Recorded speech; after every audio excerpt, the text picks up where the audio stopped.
하와이 제도에 몰로카이라는 섬이 있습니다. 가보셨습니까? 하와이. 저는 아직 못 가봤습니다. 하와이라고 하니까 뭐 어떤 광경이 펼쳐지세요? 푸른 바다와 아름다운 비치가 쫙 펼쳐지지 않습니까? 저도 꼭 한번 하와이를 한번 가보고 싶긴 한데요. 그런 아름다운 휴양지를 우리는 떠올릴 수가 있는데 1800년 당시에 이 하와이의 몰로카이 섬은 참 처참하기 그지 없었습니다. 이곳은 한번 들어가면 절대 나올 수 없는 세상에서 가장 참혹한 곳이었습니다. 왜냐하면 그곳에는 한센병 환자들이 격리된 곳이었기 때문입니다. 자, 그런 시대 속에서 이 몰로카이 섬은 정말 죽음의 섬이었습니다. 죽어서만 나올 수 있는 섬. 자, 그런 곳에 이 33살의 한 젊은 청년이 나 그곳에 가겠다라고 자원했습니다. 그 사람의 이름은 바로 다미안 신부입니다. 1863년 하와이 선교사로 파송받은 큰형이 이제 장티푸스에 걸리자 이 형을 대신해서 이 다미안은 형을 대신해서 하와이 선교사로 자원합니다. 자, 그로부터 2년 정도의 시간이 지났을 때 하와이의 상황이 점차 안 좋아지기 시작했습니다. 그때는 원주민들이 주로 많았는데요. 이 원주민들이 서구 질병에 대한 항체가 없었던 거예요. 그때 이제 막 원주민들은 있고 서구 사람들이 몰려오니까 여러 가지 질병들이 일어나는데 80만 명에서 5만 명이나 줄었습니다. 75만 명이 질병에 걸려서 죽은 거죠. 그리고 10%에서 15% 정도가 한센병에 걸린 겁니다. 얼마 남지 않은 인구 가운데서도 이 질병에 걸린 거예요. 이때 한센병은 불치병으로 여겼습니다. 치료 방법도 없고 또 한 번 걸리면 감염도 되고 나도 죽는다라고 생각했기 때문에 당시 한센병 환자들은 정말 오지의 한 곳으로 격리를 시켰습니다. 그곳이 바로 하와이에 있는 몰로카이 섬이었습니다. 자, 그런데 이 수용된 환자들이 잘 돌봄을 받았느냐? 그렇지 못하겠죠. 음식도 제대로 공급받지 못해서 영양실조에 걸리고, 그리고 사람들이 제대로 치료받지 못하고 죽어나간다는 소식을 듣게 된 이 젊은 청년이 1873년 33세의 나이로 몰로카이 섬에 들어가겠다고 자원했습니다. 자, 하지만 이 당시 이 섬에 있는 원주민들, 이 환자들은요, 이 젊은 신부를 환대하지 않았습니다. 왜일까요? 그냥 또 잠시 왔다가 흉내 내고 돌아가겠지. 그냥 사랑을 전하러 왔다고, 예수님 믿으라고 말만 하고 뭐 며칠 있다가 돌아가겠지라는 생각을 가졌기 때문입니다. 그래서 마음을 열어주지 않았어요. 그런데 다미안 신부는요, 이 사람들을 위해서 교회를 세우고요, 학교를 세우고요, 병원을 세우고 고아원을 지었습니다. 그리고 환자들의 고름을 직접 입으로 짜내어 주었습니다. 그리고 붕대를 갈아주면서 소망을 잃어버린 사람에게 예수님의 복음을 전하기 시작했습니다.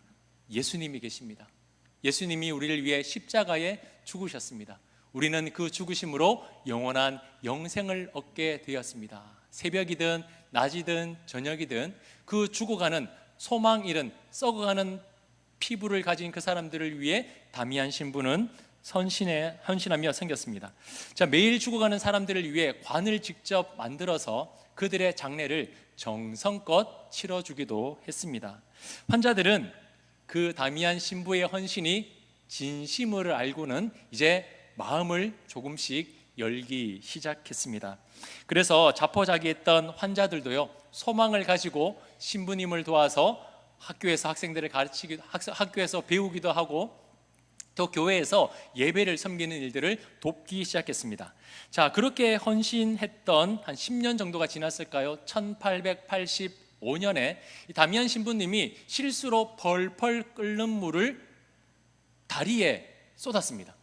그런데 통증이 없는 거예요. 10년의 헌신의 결과로 자신도 한센병을 얻게 된 것입니다. 어떤 기분일까요? 나도 이제 곧 죽겠구나는 절망이 찾아오지 않았겠습니까? 다음 날 이 미사를 드릴 때 신부님이 그 환자들을 향해서 이렇게 말했습니다. 평소 같았으면 여러분이라고 했을 텐데 그날은 달랐습니다. 우리 한센병 환자들은. 그 한마디에 당시 있었던 사람들은 다미안 신부도 자신들과 같은 한센병에 걸렸다는 것을 직감하고는 그 자리에서 펑펑 울었다고 합니다.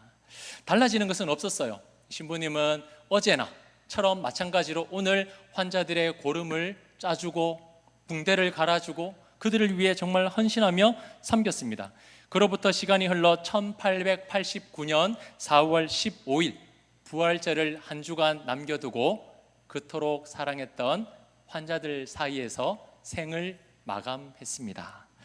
사람들은 그런 다미안 신부님을 향해서 이렇게 불렀습니다. 사랑의 사람, 사랑의 사람.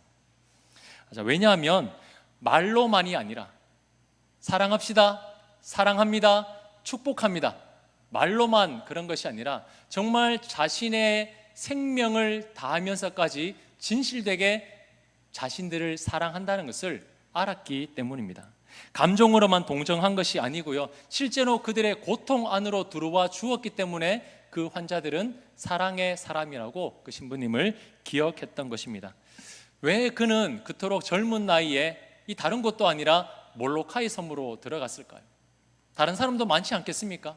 그런데 왜 다른 사람을 제쳐두고 그 젊디 젊은 아직 한창인 그 나이에 한센병이 있는 환자들 사이로 걸어 들어갔을까요? 분명하게 알았기 때문입니다. 하나님이 이 한 명의 영혼을 위해 자신에게 그리스도의 복음을 듣게 하셨고 그리스도의 사랑을 나누게 하셨다는 사명을 그는 깨달았기 때문입니다. 그 확고한 사명과 정체성이 있었기에 뒤도 돌아보지 않고 그 섬으로 걸어 들어갈 수 있었던 겁니다. 자, 오늘 이 본문에는 다미안 신부님보다 더 이해하기 어려운 부르심을 받은 한 사람이 등장합니다. 그 사람은 바로 호세아 선지자입니다. 하나님은 호세아에게 이렇게 말씀하셨어요. 저번에 우리가 설교도 들었는데요. 가서 음란한 여자를 맞이하여 음란한 자식들을 낳으라. 자, 다른 사람도 아니라 호세아는 선지자입니다. 믿음의 본이 되고 하나님의 거룩한 말씀을 증거해야 할 구별된 사람입니다. 그런데 이 사람에게 어떻게 음란한 여인을 만나서 결혼을 해야 될까요? 하나님 왜 이런 이해되지 않는 명령을 주실까요? 하나님은 그 호세아가 직접 경험함으로써 하나님이 이스라엘을 향해서 어떤 마음을 가지고 계시는지, 이스라엘을 얼마나 사랑하시는지를 몸소 경험하기를 원하셨던 겁니다. 자, 이번 주부터 이제 3일 동안 호세아서를 묵상하게 되실 텐데요. 목, 금, 토 3일 동안 이 호세아 말씀을 묵상하시면서 우리를 향한 하나님의 진실된 그 사랑을 확인하시고 우리 또한 그 하나님의 사랑에 다시 한 번 더 결단하며 그 사랑 앞에 우리의 인생을 내어드릴 수 있는 은혜의 시간이 될 수 있기를 간절히 소망합니다. 자, 오늘은 이제 이번 주는 대선지서 마지막과 소선지서 시작을 함께 묵상하게 됩니다. 소선지서는 총 12권입니다. 이제 소선지서를 읽고 나면 구약이 마무리되고 신약이 시작됩니다. 정말 고생 많으셨습니다. 이제 구분능선을 넘어서 이제 신약이 얼마 남지 않았어요. 우리 성도님들 마지막까지 힘내주시기를 바라고요. 자, 그러면 우리가 묵상할 그 호세아 말씀이 어떤 성경인가? 자, 똑같이 호세아서는 누가 기록했을까요? 네, 이름 그대로 호세아 선지자가 기록을 했습니다. 그 이름의 뜻은 여호와께서 구원하신다. 호세아의 다른 이름은 또 여호수아, 예수와 다 같은 말입니다. 하나님께서 구원하신다. 자, 그러면 이 호세아는 언제 활동을 했을까요? 자, 1절에 기록되어 있는 것처럼 남유다의 우시야, 요담, 아하스를 이어 유다에는 히스기야 왕이 왕 위에 올라섰고 북이스라엘은 여로보암 2세가 통치하던 시대입니다. 아마 우리 성도님들 기억하실지 모르겠지만 우리 열왕기 역대상하를 보면서 이 여로보암 2세 때가 정말 전성기였고 황금기였습니다. 문화가 꽃피우고 경제는 말로 할 것 없이 너무나 풍요로운 시대의 그 황금기가 바로 여로보암 2세 시대였습니다. 부족함도 없고 무서울 것도 없는 가장 완벽한 시대였습니다.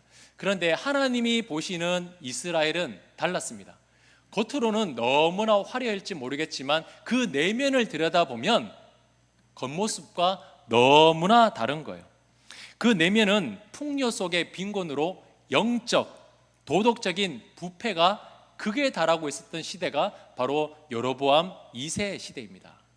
당시 백성들은요, 하나님을 섬긴다라고 말하면서 풍요와 다산을 상징하는 바알과 아세라 신을 섬기기도 했고요. 그리고 경제적으로는 풍요로웠지만 그거는 일부 귀족들 층만 누렸습니다. 여전히 백성들은요, 가난했고 궁핍했고 못 살고 있었습니다. 부익부 빈익빈이 심했다는 거예요. 그리고 법정에서는 뇌물이 오고 갔습니다. 돈을 많이 주는 사람에게 유리한 재판을 하고 힘없고 가난한 사람에게는 불리한 판정을 내려서 그런 법정조차 올바로 서지 못했던 시대, 그리고 아주 적은 돈에 동족까지 노예로 팔아버렸던 시대가 바로 여로보암 2세 시대인 겁니다. 자, 이런 모습들을 에스겔서에서 무엇이라고 할까요? 회칠한 담이라고 할 수 있습니다. 당시 이스라엘 집은 벽돌과 벽돌을 붙여서 그 안에 진흙을 바르고 겉에 석회를 발라서 튼튼하게 집을 지어야 돼요. 그런데 그 안에 벽돌과 벽돌은 대충 붙여놓고 진흙도 꼼꼼하게 안 바르고 겉에만 석회를 두껍게 발라가지고 자 보십시오, 튼튼한 집입니다 라고 자랑을 한다는 거예요. 그런데 그런 집은 어떻게 됩니까? 비가 오고 시간이 지나면 안쪽에서부터 금이 가고 무너지는 거예요. 그런 시대가 바로 여로보암 2세 시대였다라는 겁니다. 겉으로는 튼튼하고 화려해 볼지 모르겠지만 그 내면은 정말 썩어가고 부패했던 시대라는 거예요. 하나님과 그 어떤 관계도 없고 하나님과 그 어떤 친밀함도 없었던 풍요 속의 빈곤의 시대.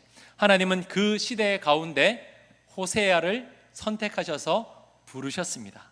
그리고 알려주신 거예요. 이스라엘이 이렇게 하나님을 떠나가고 있다.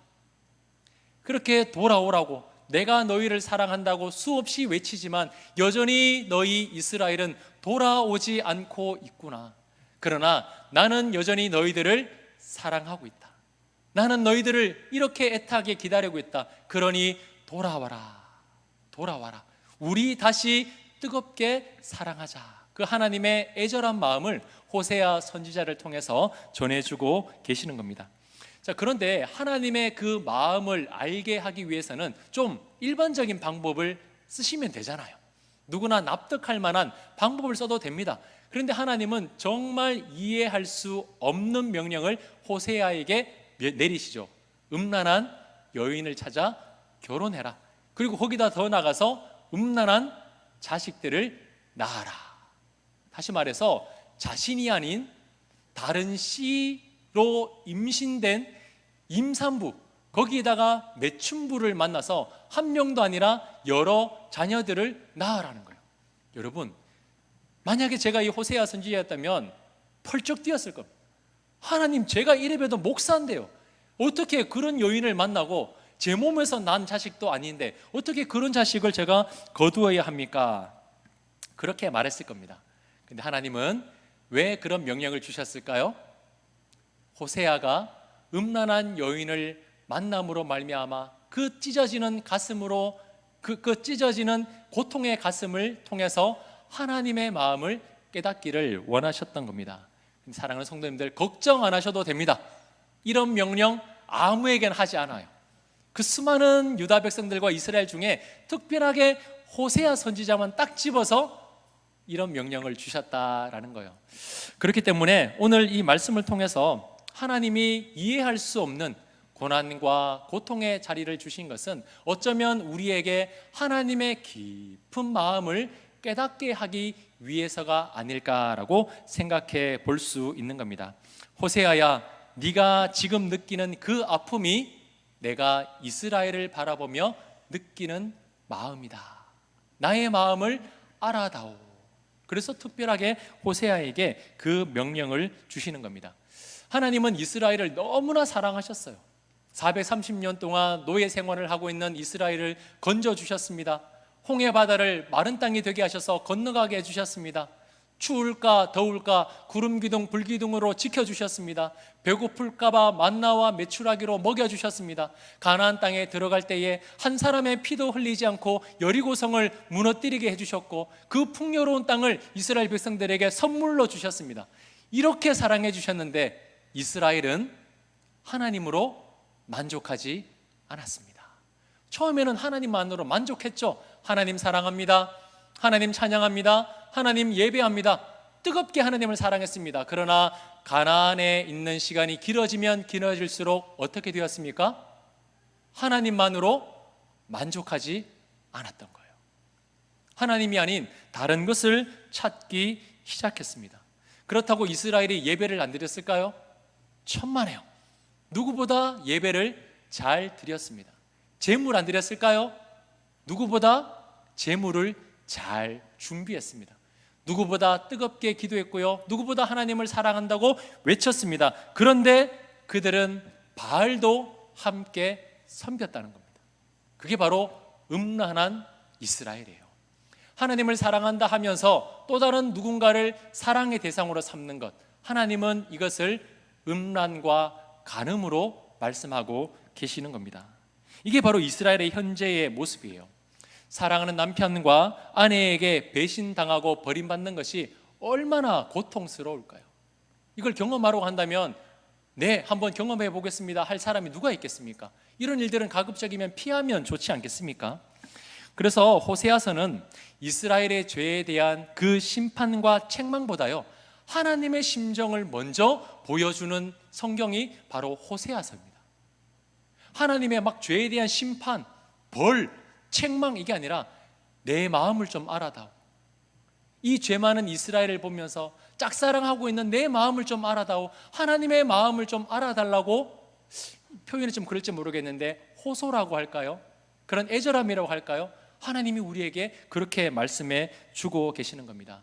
혹시 우리는 하나님의 마음이 어떤지 관심이 있습니까? 살아가고 있는 우리의 삶이 너무나 힘겹고 바빠서 은혜 달라고, 건강 달라고, 이것도 달라고, 저것도 달라고, 자꾸 달라고 구하기만 했지, 하나님이 어떤 마음이신지, 하나님이 나를 보며, 우리 가정을 보며, 우리 교회를 보며 어떤 마음을 가지고 계시는지 우리는 궁금해하고 있습니까? 오늘 이번 주 이 호세아 말씀을 읽으시면서 하나님의 심정을 우리도 깨닫기를 소망합니다. 우리가 하나님 마음 알려주세요, 알려주세요 하면 알겠습니까? 성령께서 감동을 주셔서 하나님의 말씀을 읽는 가운데 깨달음을 주시고 감동을 주실 줄 믿습니다. 그래서 하나님의 관심은요, 우리가 얼마나 많은 것을 드리냐에 있는 게 아니에요. 양을 가져왔냐, 소를 가져왔냐, 몇 번의 예배를 드렸냐, 기도 많이 했냐, 거기에 있는 게 아니라 하나님의 관심은 여기에 있습니다. 나는 제사보다 사랑을 원한다. 제물들을 바치기 전에 나는 너희의 마음을 원한다. 호세아에게 하나님이 그렇게 말씀을 하고 계시는 거예요. 오늘 우리는 3번의 예배를 드렸습니다. 새벽 기도에, 낮 예배, 지금 오후 예배까지 3번의 말씀을 듣고 기도하고 예배를 드렸습니다. 그러면 이제 예배를 끝내고 이제 다시 가정으로 돌아가고요, 일터로 돌아가고요, 삶의 일상으로 돌아갑니다. 돌아가면 우리는 어떤 모습일까요? 하나님 잘 계세요, 다음 주 뵙겠습니다, 하나님께 인사하고 나가는까요? 아니죠. 하나님과 동행하는 삶을 살아야 됩니다. 주일날 주신 이 말씀을 가지고 바벨론과 같은 그 세상 속에서 나아가 우리의 신앙을 지키며 살아가야 한다라는 겁니다.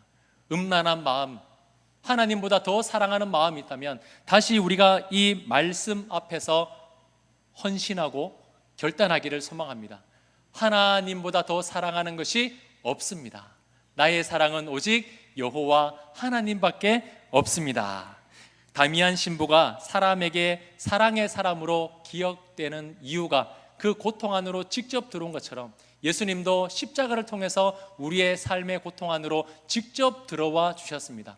사랑한다, 사랑한다 말만 하시는 것이 아니라 우리 인생 가운데 직접 십자가를 짊어지시고 찾아와 주셨습니다. 우리는 그 주님을 얼마나 사랑하고 있습니까? 이번 한 주 이제 주신 말씀 묵상하시면서 매일마다 나갈 때에 우리도 한번 이렇게 고백했으면 좋겠습니다. 하나님, 하나님이 나를 사랑하는 것보다 나도 하나님, 내가 하나님 더 사랑합니다. 하나님, 내게 은혜 주시기 전에 내가 하나님을 위해서 무엇을 드리면 좋을까요? 하나님의 마음을 우리가 품고 그 찢긴 가슴으로 하나님의 마음을 품었던 이 호세아처럼 우리 또한 삶의 인생을 살아가면서 하나님의 마음을 품고 그 품어낸 마음을 세상 모든 사람들에게 전하며 살아가는 복된 한 주 되시기를 주님의 이름으로 축복합니다.